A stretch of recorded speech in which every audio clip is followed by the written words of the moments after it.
एक जमाने में बॉलीवुड में मशहूर नाम छाया रहता था ममता कुलकर्णी का। हाल ही में ममता कुलकर्णी बहुत ज्यादा चर्चाओं में इसलिए रही क्योंकि महाकुंभ में जाने के बाद वो किन्नर अखाड़े की महामंडलेश्वर बन गई थी और उनका नया नाम यामई ममता नंदगिरी भी पड़ गया था। इसके बाद ममता कुलकर्णी विवादों में आई जब कई लोगों ने, कई बड़े साधु संतों ने इस बात का विरोध किया कि ऐसे ही ममता कुलकर्णी को महामंडलेश्वर है वो कैसे बना दिया। वहीं ममता कुलकर्णी पर 10 करोड़ रुपए देकर के महामंडलेश्वर बनने के कई बड़े आरोप है वो भी लगे थे।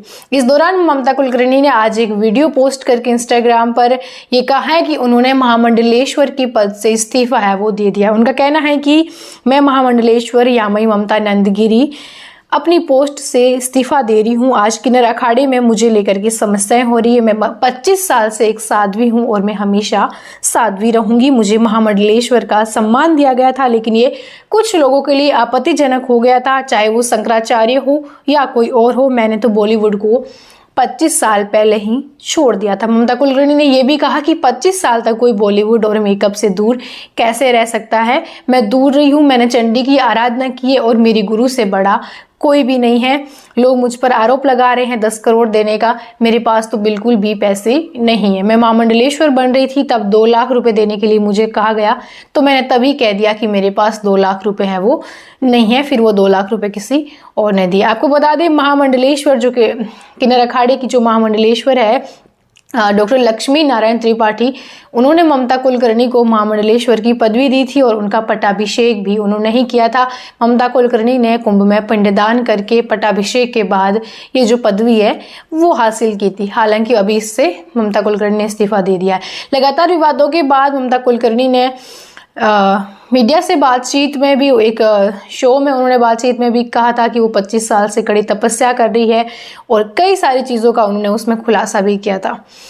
वहीं आपको बता दें इन्होंने, ममता कुलकर्णी ने कहा कि चाहे हिमांगी हो या कोई और, जिनके बारे में कुछ नहीं कहूँगी, इन लोगों को ब्रह्म विद्या के बारे में कुछ नहीं पता, इसलिए ये सब मेरे बारे में ऐसा बोल रहे हैं। वहीं आपको बता दें जब ममता कुलकर्णी ने जब महामंडलेश्वर बनी तो धीरेन्द्र कृष्ण शास्त्री और योग गुरु बाबा रामदेव ने भी ममता कुलकर्णी के इस पद को लेकर के उन्होंने इसका विरोध किया था। उन्होंने कहा कि ऐसे ही कोई महामंडलेश्वर नहीं बन जाता, इसके लिए साधना करनी पड़ती है और बड़ी लंबी साधना होती है। ये कोई साधना नहीं है, इनको ऐसे कैसे महामंडलेश्वर है वो बना दिया है। जो किन्नर जगत गुरु हिमांगी सखी और खुद को किन्नर अखाड़े का संस्थापक होने का दावा करने वाले ऋषि अजय दास हैं, वो भी विरोध में उतर गए थे।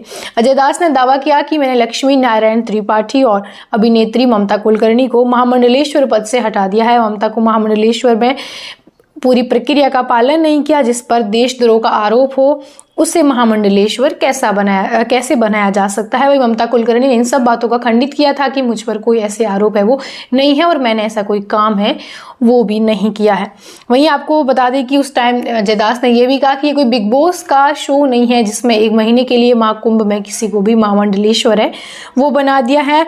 और उन्होंने कहा कि मैंने किन्नर समाज के उत्थान के लिए लक्ष्मी नारायण त्रिपाठी को जो आचार्य महामंडलेश्वर बनाया था, लेकिन मैं भटक गई और ऐसे में मुझे एक्शन है वो लेना पड़ रहा है। शाहरुख खान, सलमान खान, अजय देवगन और अनिल कपूर जैसे बड़े स्टार्स के साथ जो स्क्रीन है वो शेयर कर चुकी है ममता कुलकर्णी और उस जमाने में काफी चर्चित एक्टर रही है। काफी अच्छी जो एक्ट्रेस है वो ममता कुलकर्णी को उस जमाने में देखा जाता था, लोग उनकी एक्टिंग की तारीफ करते थे। जब वो विवादों में आई 1993 में स्टार डस्ट मैगजीन के लिए एक उन्होंने टॉपलेस फोटो शूट करवाया था। उस वक्त ममता कुलकर्णी एक बार फिर से उस टाइम में विवादों में आई थी। उन्होंने 25 साल लेकिन हो गए हैं, वो कह रही हैं कि वो बॉलीवुड से दूर हैं, वो तपस्याएं करती हैं, उनको ब्रह्म ज्ञान है वो प्राप्त हो चुका है, ऐसा कहना है ममता कुलकर्णी का।